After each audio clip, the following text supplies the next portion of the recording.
The cold was a constant companion. It lived in her bones, a dull ache that never truly faded. It seeped through the threadbare wool of her tunic and clung to her skin like a second, crueler layer. Alara squeezed the dirty water from the rag, her knuckles raw and split, the icy dampness a familiar agony.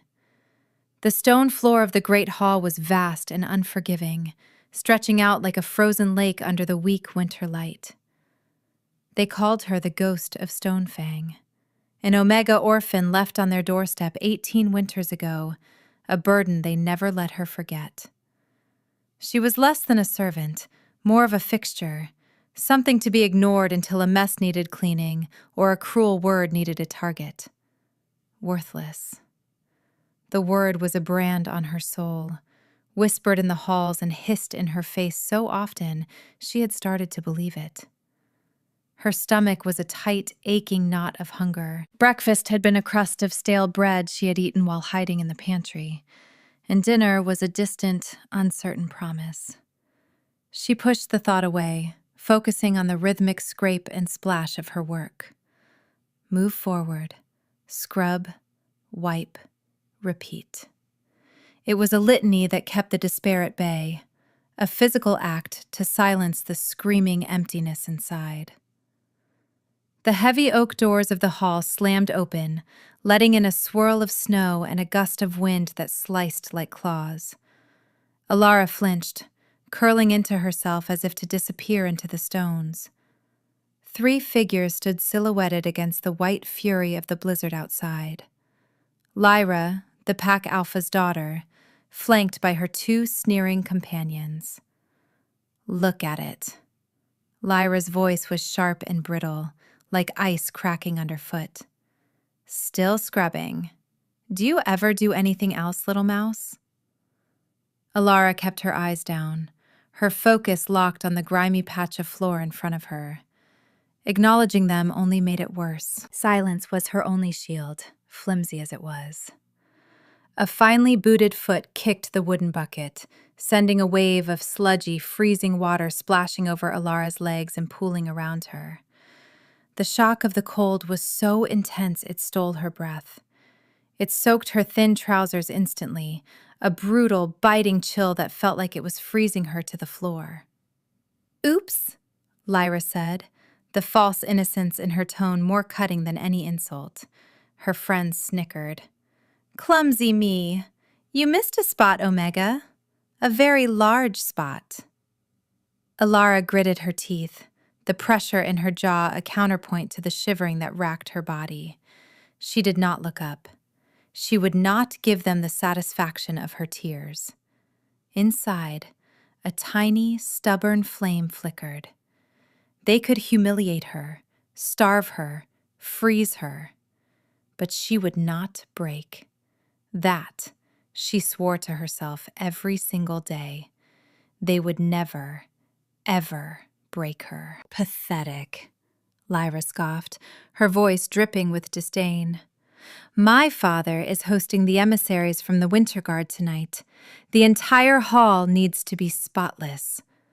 But I have another task for you. She paused, savoring the moment. The frost herbs for the welcoming stew are running low. The kitchens need more. Alara's head snapped up, her eyes wide with disbelief. The frost herbs grew on the eastern ridge, a treacherous climb even in good weather. In this blizzard, it was a death sentence. But the storm, Alara whispered, her voice hoarse from disuse. Are you questioning my order? Lyra's smile was a cruel slash. Maybe a night in the ice cells would help you remember your place. Now go, and do not come back until your basket is full. She turned, her heavy cloak swirling, and swept out of the hall with her followers, their laughter echoing behind them. Alara was left alone, shivering violently in a puddle of filth, the order hanging in the air like a guillotine. There was no choice. Refusal meant the ice cells, a slow and certain death. The blizzard was a faster but less certain one. There was a chance, however small, she might survive the storm. There was no chance she would survive the cells. With a resolve born of pure desperation, she pushed herself to her feet. Her legs were numb, her clothes already stiffening with ice. She moved through the back corridors of the hold, a wraith in the shadows, and slipped into the pantry. She grabbed a small woven basket and a thicker, patched-up cloak that another servant had discarded. It was not much, but it was better than nothing. The wind hit her the moment she stepped outside. It was a physical force, a solid wall of ice and fury that shoved her back, stealing the air from her lungs. Snow, thick and wet, plastered against her face, blinding her. The world had dissolved into a maelstrom of white and gray. The path to the eastern ridge was completely gone, buried under a rapidly growing shroud of snow. This was not a normal storm. Alara had lived her whole life in the northern mountains. She knew the moods of the sky. This felt different. Wrong. There was a malice in the wind, a predatory hunger that had nothing to do with nature. It felt like it was hunting. She bowed her head against the gale, pulling the flimsy cloak tighter. One foot in front of the other. That was the only way. She had a vague sense of direction, a memory of the sun's position from her last trip, and she clung to it. The cold was a living thing now, a beast with frozen fangs that gnawed at her fingers and toes, at the tip of her nose and the lobes of her ears. Pain became a distant hum, replaced by a profound and terrifying numbness. Her world shrank to the next step. The snow was up to her thighs now, each movement a monumental effort. Her lungs burned with every ragged breath. How long had she been out here? An hour? A lifetime? Time had lost all meaning, dissolved in the howling white. She stumbled, her numb foot catching on a hidden root. She fell face first into a deep drift, the snow packing into her mouth and nose, choking her. Panic, cold and sharp, lanced through her exhaustion. She thrashed, pushing herself up, gasping for air. The basket was gone, lost to the storm. It did not matter. She was lost. She could not go back, could not go forward. A strange sense of calm began to settle over her. The shivering subsided, replaced by a heavy, syrupy warmth that spread through her limbs. She knew what it meant. It was the final lie the cold told you before it claimed you. She stumbled onward for a few more steps before her legs gave out completely.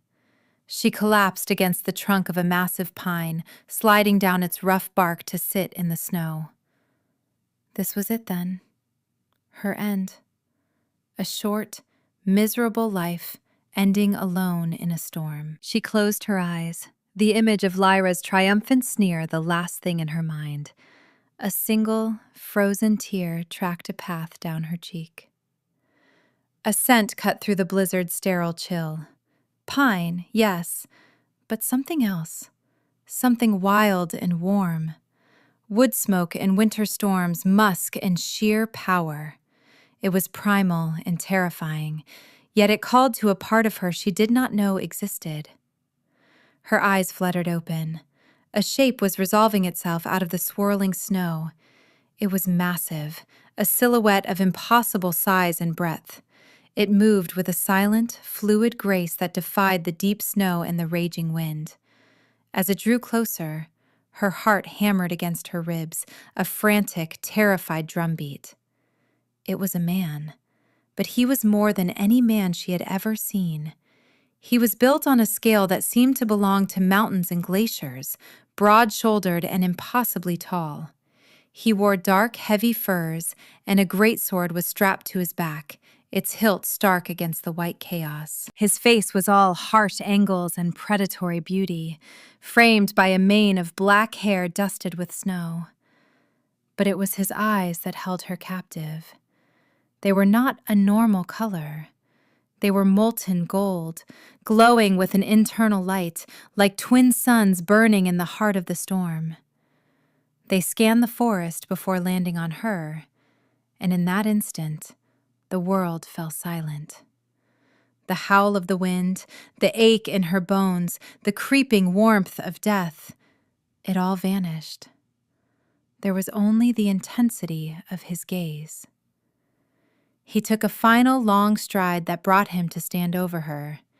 He was a titan, a god of this frozen wasteland. Fear, pure and absolute, seized her. This was a predator, and she was a mouse caught in the open. He knelt in the snow before her, his movements economical and precise. The sheer size of him was overwhelming.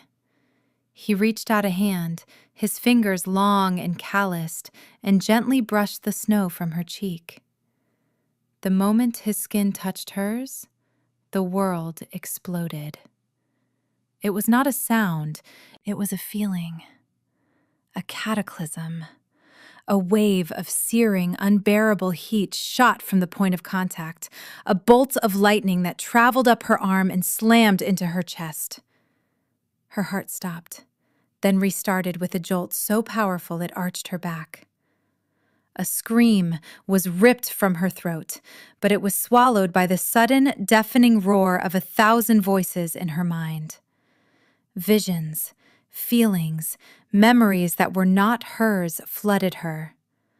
1,000 years of loneliness, the weight of a crown, the quiet sorrow of an empty throne, the fierce, burning hunt for something lost. She felt his ancient pain, his solitude, his unyielding strength. It was too much. It was everything. A sharp, burning pain erupted on the inside of her left wrist.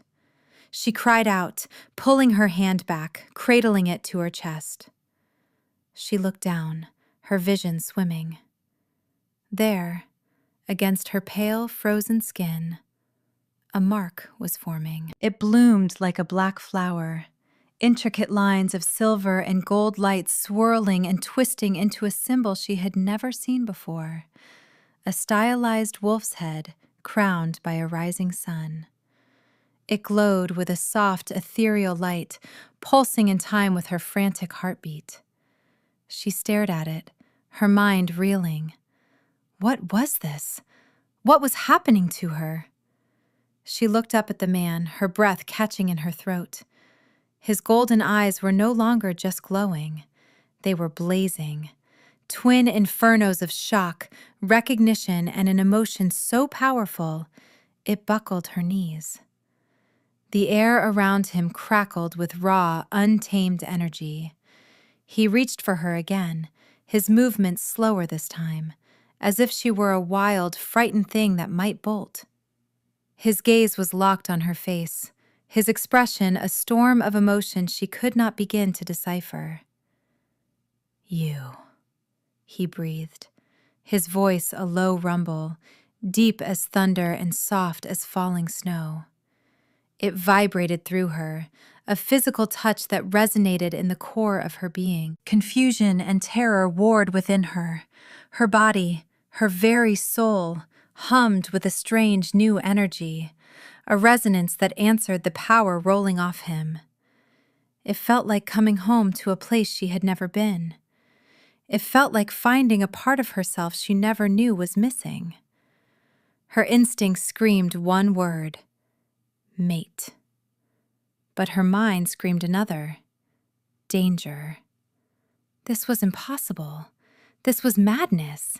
She was nothing, a worthless Omega. He was a king. She could feel it in the authority that radiated from him, the ancient power that clung to him like a cloak.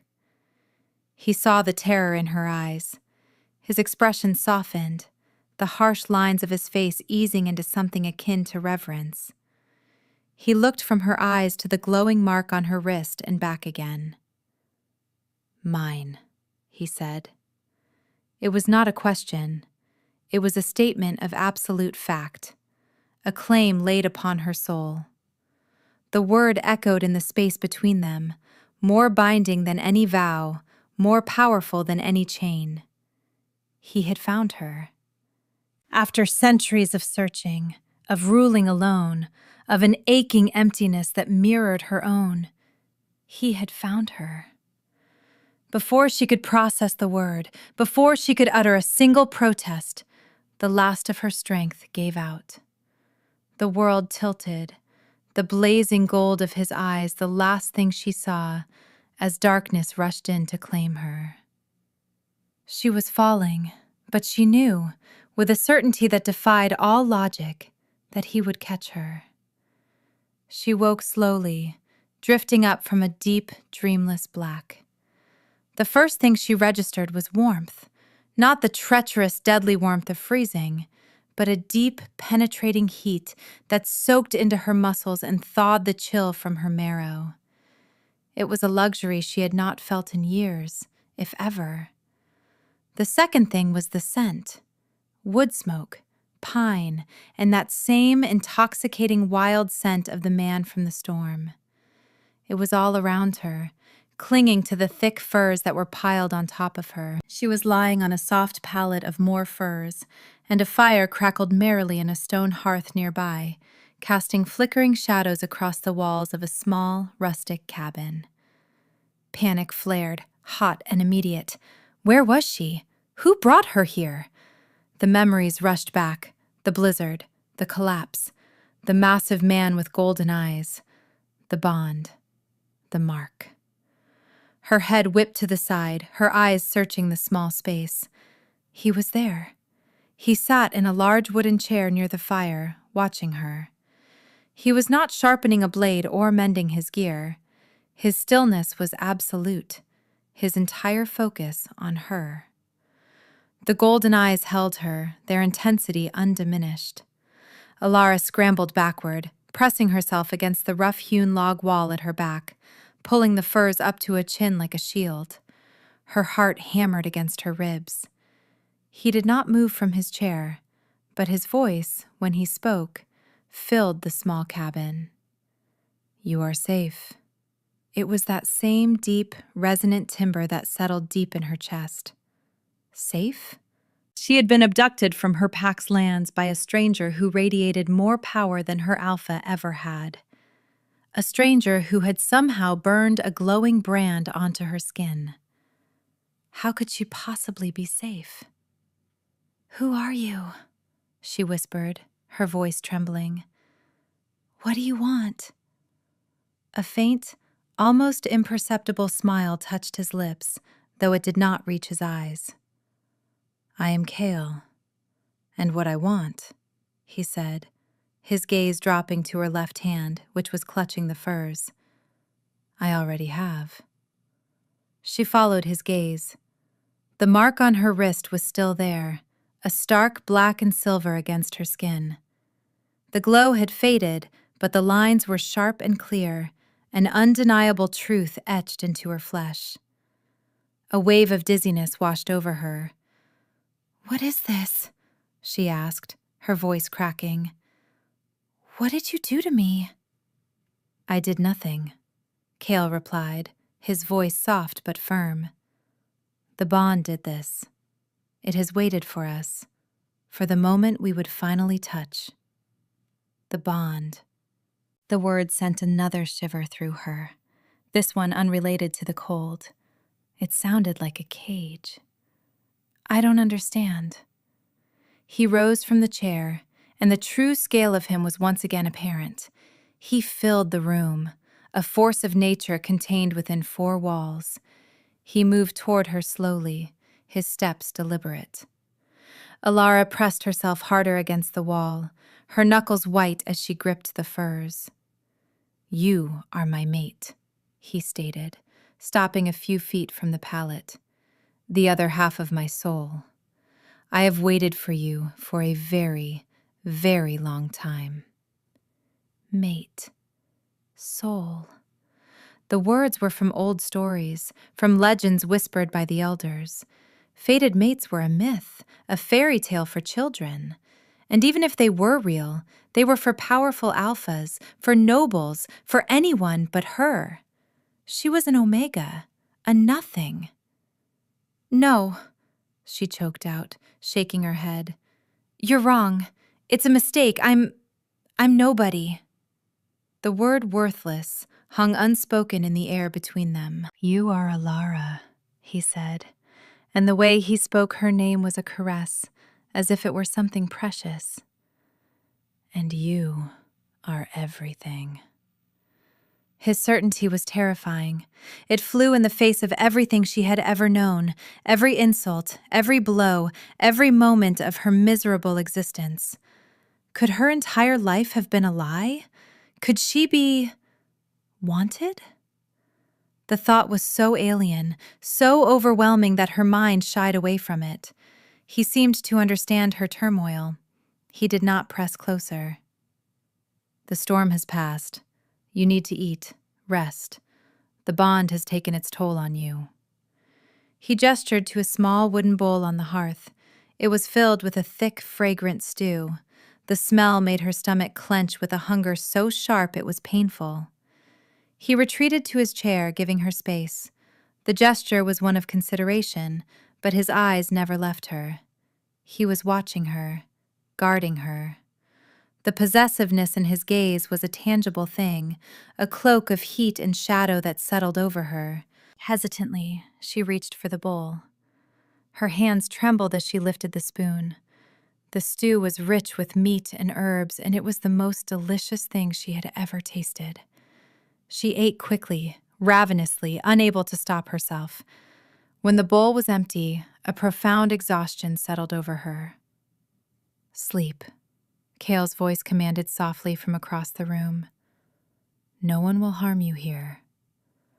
Despite her fear, despite the utter madness of her situation, she believed him. Her body, now warm and fed, betrayed her. Her eyelids grew heavy. Curled under the heavy furs that smelled of him, of safety and power, she drifted back to sleep, the image of his blazing golden eyes burning in her mind. Meanwhile, back at the Stone Fang hold, Lyra was fuming. The blizzard had broken as suddenly as it had begun, leaving behind a world blanketed in pristine, silent snow. There was no sign of the Omega. Good. The little wretch had probably frozen to death, exactly as she deserved. But a nagging curiosity aided her. She wanted to be sure. She wanted to imagine Alara's frozen corpse, a final, satisfying victory. Bundling herself in her finest furs, she ventured out, telling her father she was merely getting some air. The lie came easily. She followed the faint traces of the path toward the eastern ridge. It was not long before she found the tracks.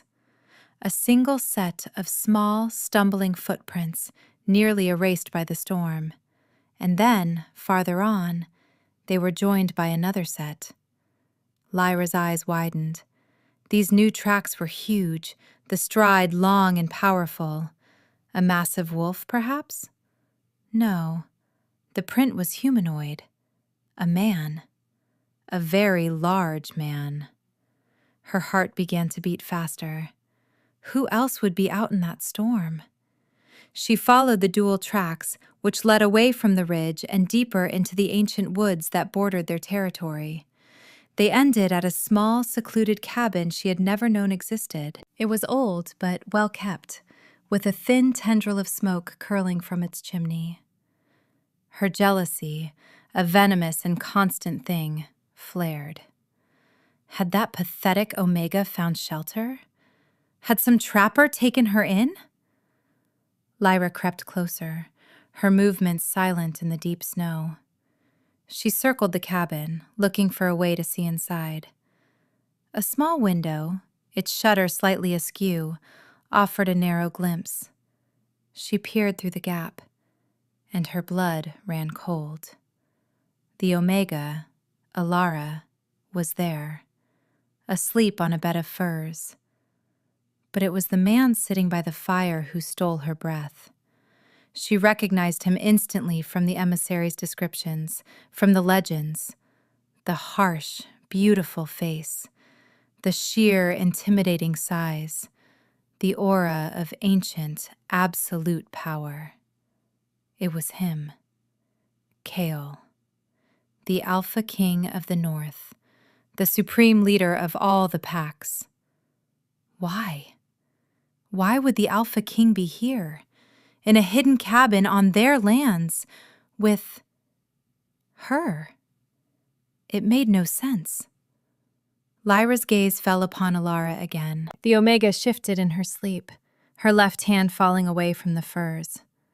For a single, stunning moment, Lyra saw it. A mark on the inside of her wrist, a complex, swirling design that seemed to absorb the firelight. A claiming mark. The realization hit her like a physical blow. No, it was impossible. It could not be.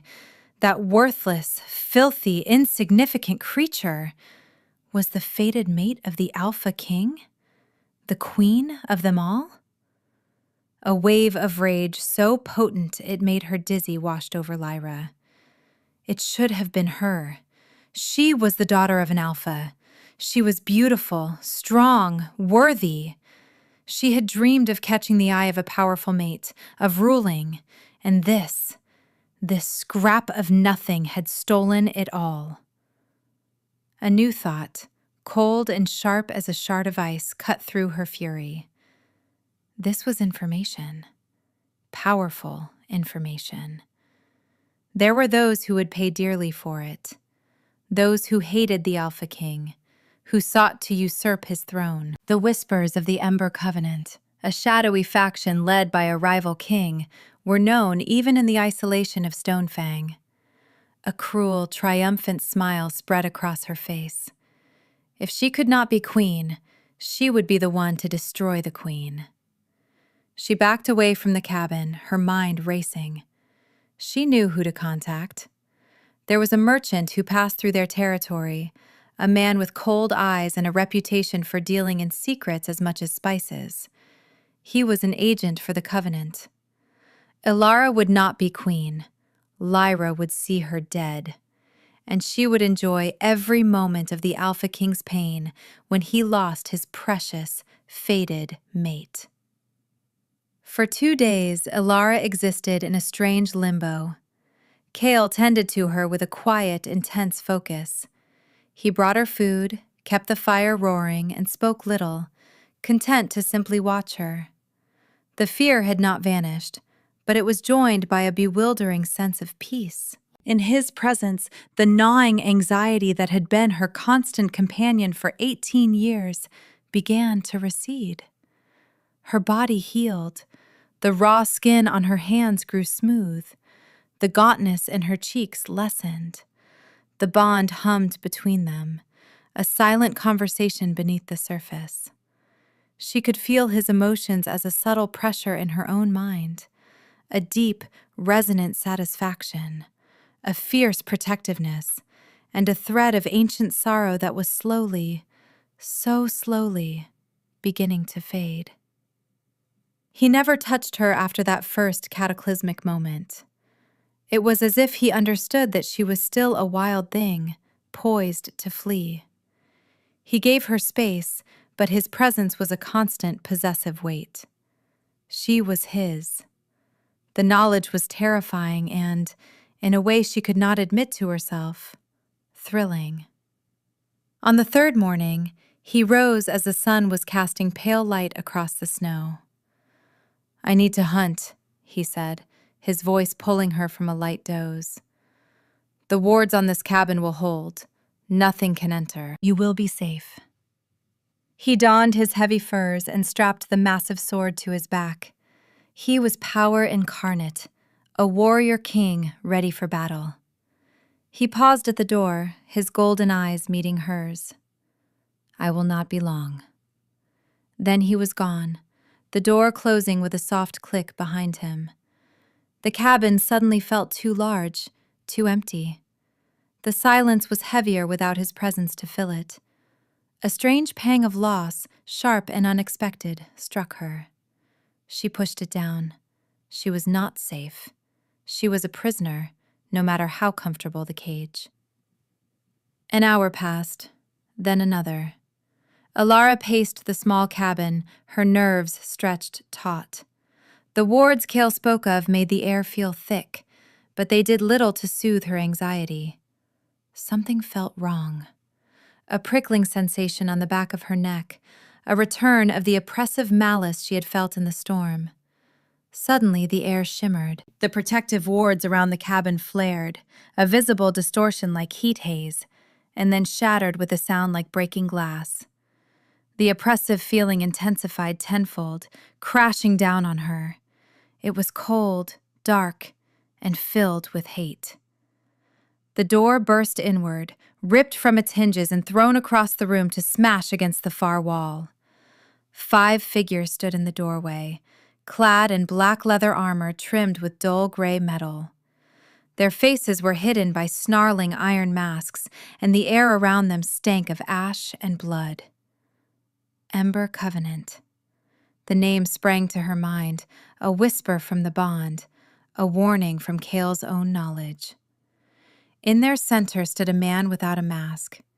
He was tall and lean, with pale skin and hair the color of ash. His eyes were chips of black ice, devoid of any warmth or light. He held a length of chain in his hands, and Alara's eyes widened in horror. Silver. The dull gleam was unmistakable. His cold eyes swept the cabin, dismissed the expensive furs, and landed on her. A slow, cruel smile spread across his face. There you are, the little lost queen. Alara backed away, her heart seizing with terror. Stay away from me. The man, Malik, she knew his name with a sickening certainty, laughed. It was a dry, rasping sound. Cale is not here to protect you now. We have you, and through you, we will have him. His soldiers fanned out, their movements swift and practiced. Alara looked for an escape, but there was none. She was trapped. She thought of Cale, sending a desperate, silent plea down the bond. Cale! One of the soldiers lunged. She dodged, her instincts surprisingly fast, but another grabbed her from behind, his arms like iron bands around her. She struggled, kicking and twisting, but it was useless. Malik approached her, the silver chain dangling from his hand. A pretty little mark, he said, his gaze fixed on her wrist. A symbol of his power, his connection to the life of the land. It is a pity we will have to sever it. He reached for her, and she fought with renewed desperation, a wild animal in a trap. The soldier holding her grunted with effort. Malik's cold fingers closed around her wrist, directly over the bond mark. The pain was instantaneous and absolute. It was not the searing heat of the bond's creation, but a soul-deep, agonizing cold. It felt like he was plunging her hand into a vat of liquid nitrogen while simultaneously ripping a part of her soul from her body. A scream tore from her lungs, raw and filled with agony.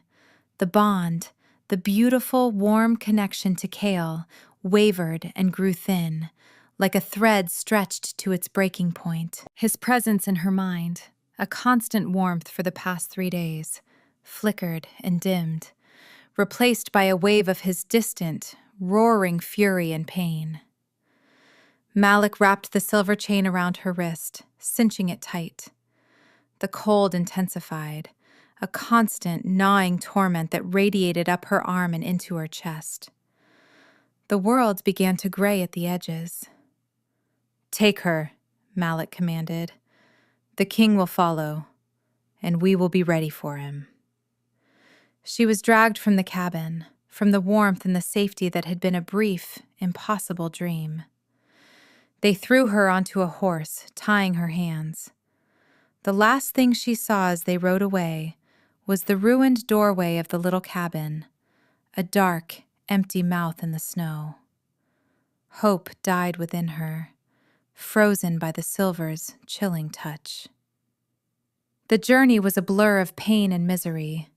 The silver chain was a source of constant, excruciating cold that leached her strength and frayed her connection to Kale. She could feel him, a distant point of raging golden light, but he was faint, so faint. The bond that had felt like a steel cable was now a spider's thread, and the terror of its snapping was worse than any physical pain. They traveled for a day and a night, stopping only to change horses at hidden posts. Her captors did not speak to her, treating her like a parcel. They finally arrived at a fortress carved from black mountain rock, a jagged wound in the snow-covered landscape.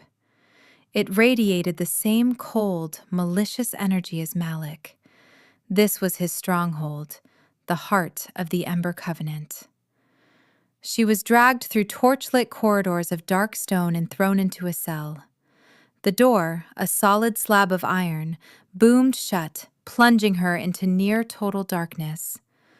The only light was a faint sliver from under the door. The silver chain was removed from her wrist, but another, heavier set of silver manacles was clamped around both wrists and chained to the wall. The agonizing cold remained, a permanent feature of the damp, frigid cell. The bond was a ghost, a whisper.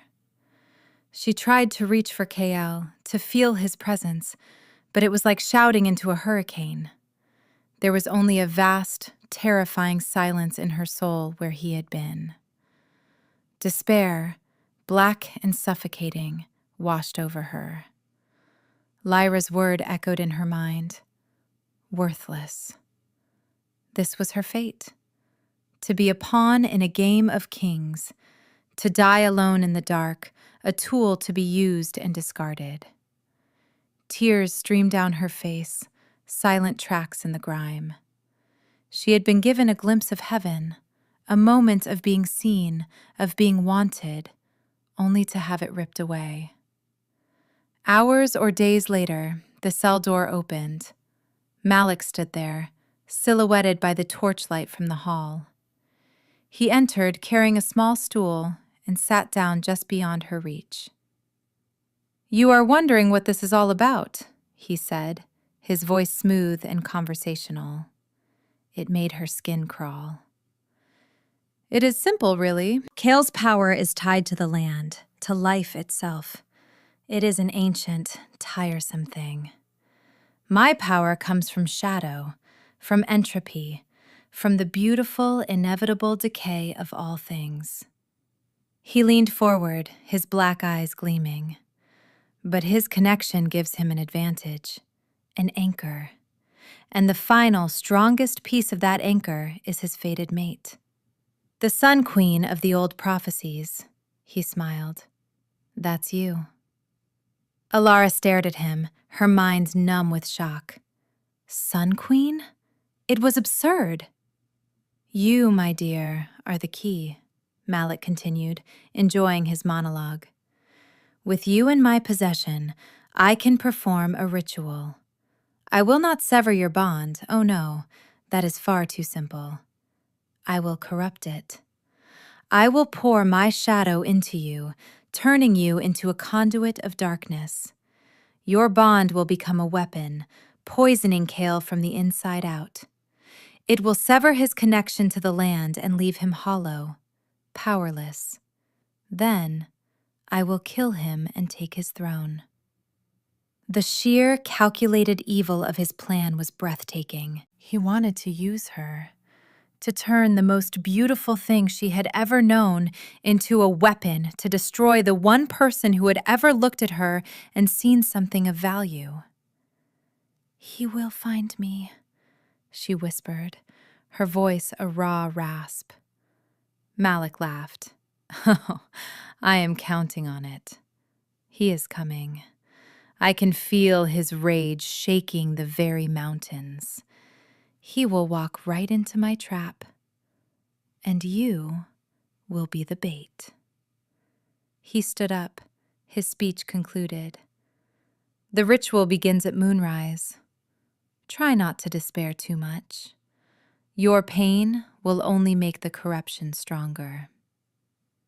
The door boomed shut again, leaving her in the crushing dark.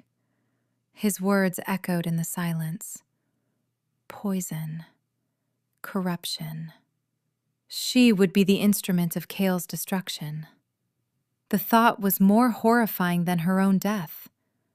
No, she would not let it happen. The tiny, stubborn flame of defiance that had kept her alive in Stonefang flickered once more. It was small and weak, but it was there. She would not be his weapon. She closed her eyes, shutting out the cold and the dark of the cell. She turned her focus inward, searching for the ghost of the bond. She pushed past the chilling agony of the silver, past the despair, past the fear. She called his name in the silent depths of her soul. Cale. For a long moment there was nothing, only the echoing emptiness. She tried again, pouring every ounce of her will, of her desperation, of the strange new love that had taken root in her heart, into the call. Cale! And then, a flicker. A tiny spark of golden light in the vast darkness. It was him. Faint, distant, but there. Hold on. The words were not sound. They were pure feeling, a wave of warmth and unshakable resolve that pushed back the cold for a single, blessed second. His voice, a whisper in her soul. I am coming. The connection faded, the darkness and the cold rushing back in. But it was enough. Hope, fierce and desperate, surged through her. He was coming. She just had to hold on. She would not let Malik win. She would fight. The fortress of Nagath, Malik's black heart, stood silent under the rising moon. Inside, Alara was dragged from her cell and taken to a vast, circular chamber. The air was frigid, and the stone floor was carved with a complex array of dark runes that seemed to drink the torchlight. In the center of the chamber, she was forced onto a cold stone altar. Malik stood before her, his black eyes alight with triumph. His followers, the masked soldiers of the Ember Covenant, formed a circle around the chamber, their chanting a low, guttural drone that made the stones vibrate. The moon is at its apex, Malik announced, his voice echoing in the vast space. The Alpha King is at our gates. Let the ritual begin. He raised his hands and shadows writhed around him, coalescing into tangible tendrils of darkness. They slithered across the floor, crawling up the sides of the altar toward her. They felt like ice and decay, and she shrank from their touch, her skin crawling. Just as the first tendril of shadow touched her leg, the entire fortress shook. A deafening roar, more animal than man, echoed from outside, a sound of pure apocalyptic fury that rattled the teeth. It was Cale. An instant later, the northern wall of the chamber exploded inward. Rock and shrapnel flew through the air as a colossal figure smashed through the stone. Cale stood there, framed by the moonlit snow, his golden eyes blazing with white-hot rage. He was no longer a king. He was a god of vengeance. Behind him, his Winter Guard warriors poured into the chamber, their silver axes and swords a blur of motion as they crashed into the Covenant soldiers. The chamber erupted into chaos. The clang of steel, the shouts of warriors, the snarls of pain and fury filled the air. Cale moved like a storm, his greatsword a whirlwind of death. He cut down 3 Covenant soldiers in a single, fluid motion, his eyes never leaving the altar, never leaving her. Malik sneered, undeterred. "Too late, old wolf," he screamed over the din of battle. "The ritual is begun. She is mine." He thrust his hands forward, and the shadow tendrils surged, wrapping around Alara's limbs, holding her fast. A new kind of pain, a corrupting, soul-twisting agony, flooded her as the shadow magic began to seep into her, trying to find the bond. Kale roared again and charged, carving a path directly toward the altar. But Malik was prepared. He threw up a hand, and a wall of solid shadow erupted from the floor, blocking Kale's path. Kale slammed into it with the force of an avalanche, the dark magic cracking but holding. Malik turned his full attention back to Alara. "Now, little queen," he hissed, his face close to hers. "Let's poison your king." He placed his hands on her chest, and the full force of his dark power poured into her. The pain was beyond anything she had ever imagined. It was the feeling of her soul being unmade, dissolved, corrupted. The bond shrieked in her mind, a high, keening wail of agony. She felt Kale's own agony through it, a backlash of her pain that made him stagger back from the shadow wall. He was in danger because of her. He was being hurt because of her. Something inside her snapped. The tiny, stubborn flame of defiance did not just flicker, it exploded. Rage, pure and incandescent, a protective fury she had never known she possessed, erupted from the core of her being. It was rage for Kale, rage at Malik, rage for every moment of her life she had been called worthless, for every time she had been made to feel like nothing. She was not nothing. She was his. She was the other half of a king's soul. She was a queen. "No!" The word was not a whisper.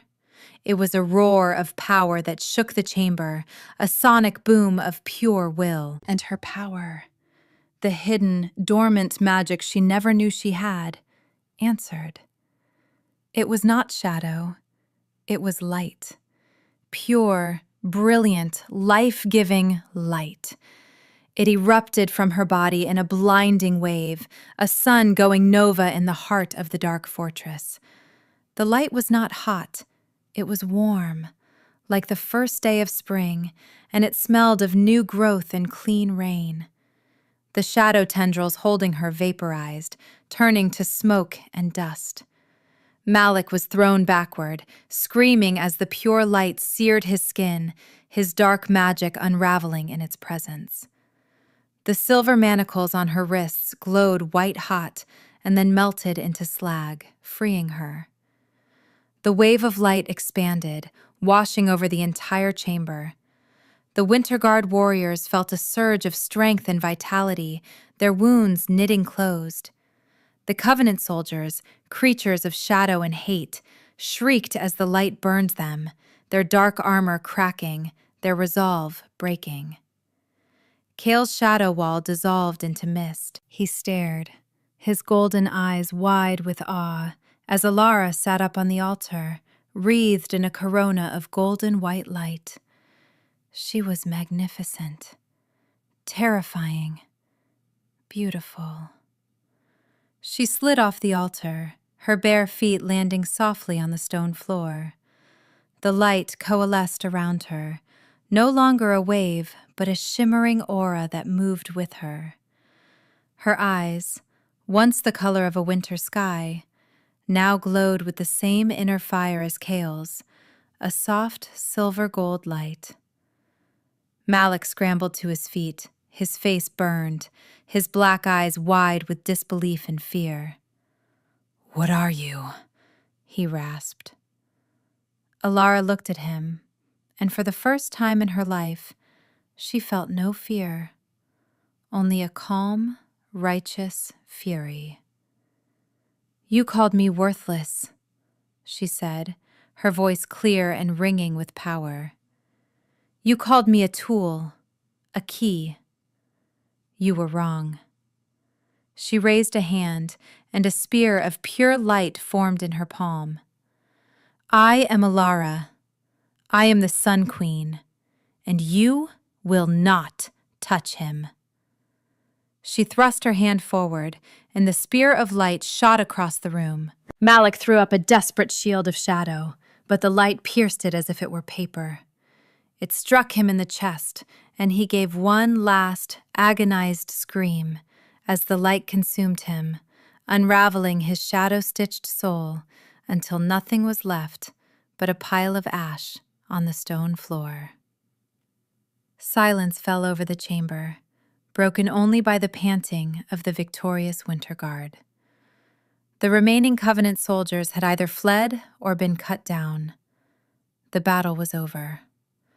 The light around Alara faded, her strength leaving her in a sudden rush. Her legs buckled. Before she could fall, strong arms were around her, lifting her as if she weighed nothing. Cale held her against his chest, his face buried in her hair. He was shaking, not from exertion, but from the terror of nearly losing her. He held her tight, a desperate, possessive grip that was not painful, but grounding. "You're safe," he murmured into her hair, his voice thick with emotion. "I have you." She wrapped her arms around his neck, pressing her face against the warm, solid strength of his chest. The scent of him, pine and winter storm and power, filled her senses, chasing away the last of the fear, the last of the cold. The bond between them flared to life, stronger and brighter than ever before, a blazing sun in her soul. "You came for me," she whispered, her voice choked with tears of relief. He pulled back just enough to look at her, his golden eyes intense and full of a love so profound it stole her breath. He cupped her face in his large, warm hands, his thumbs stroking her cheeks. "I would tear down the world for you, Alara." He looked at her, truly looked at her, and she saw no trace of the awe or fear of her power. He saw only her, the woman who was the other half of his soul. He did not see a Sun Queen or a weapon.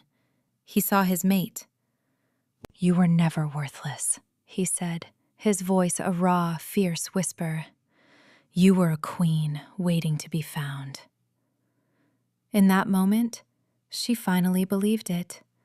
The brand of worthlessness on her soul dissolved, washed away by the tide of his love and her own newfound strength. She was not a ghost. She was not a burden. She was a force of nature. A new feeling rose in her, a mirror of the possessiveness she felt from him. He was hers, as much as she was his. She reached up, her fingers tracing the harsh line of his jaw. She poured her own will, her own love, her own claim back into the bond. He gasped, his eyes widening as a new heat spread through him. On the side of his neck, just below his jaw, a mark bloomed into existence. It was the mirror image of her own, a wolf's head crowned by a rising sun. It glowed with a silver light, a perfect complement to the golden glow that now pulsed from the mark on her own wrist. The bond was complete, forged in ice, tested in shadow, and now sealed in light. A slow smile spread across Cale's face, a true smile that reached his blazing eyes and transformed his harsh features into something breathtakingly beautiful. It was like watching the sunrise after a long, dark night. "Mine," he growled softly, the word a purr of pure satisfaction. "Mine," she answered, her voice steady and sure. He lowered his head and kissed her. It was not a kiss of frantic relief, but one of deep, soul-binding certainty. It was a promise, a vow, and a homecoming all at once. The world fell away, and there was only the two of them, two halves of a single soul, finally made whole. The journey back to Cale's true seat of power, the citadel of Winter's heart, was nothing like her abduction. She rode with him on the back of his massive warhorse, wrapped in his arms and cocooned in warm furs.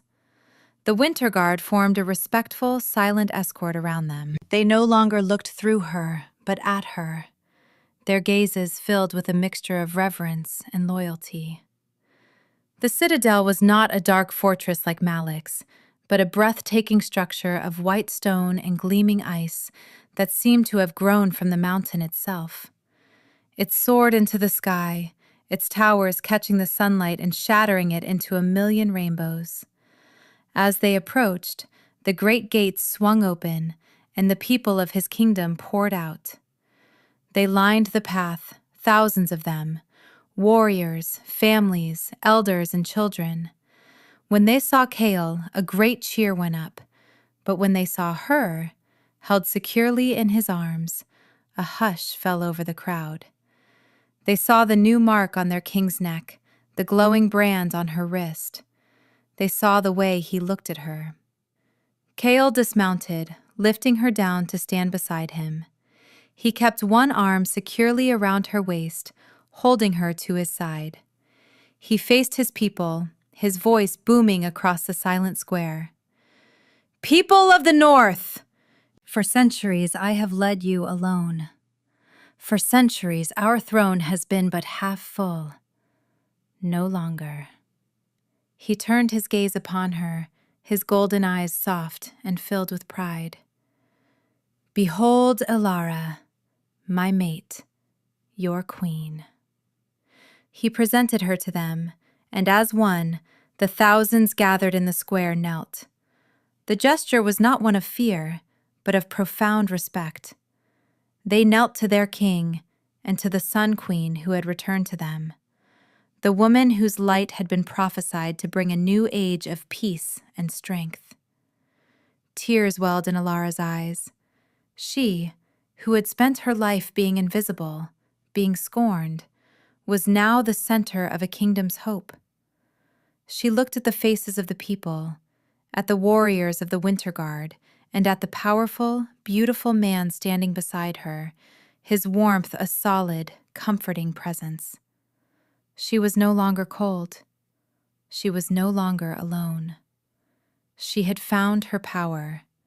She had found her mate. She had found her family.